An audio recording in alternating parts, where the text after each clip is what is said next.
So I'm going to show you how to enable or disable Hey Siri or the Siri command on your Apple Watch SE3. So press on the crown and then go to settings.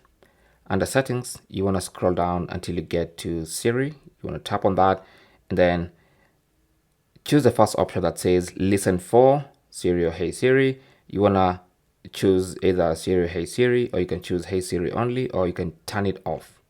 Okay, so this is the off option. On, for on option, you can choose either this one or this one. Both of them are on and this is off. Now keep in mind that even if you turn this off, you're basically turning off the option to listen for Hey Siri command, but you can still use Siri using the crown physically to talk to Siri now. But when you say Hey Siri, your watch will not respond and start listening to commands from you. Thanks for watching and good luck.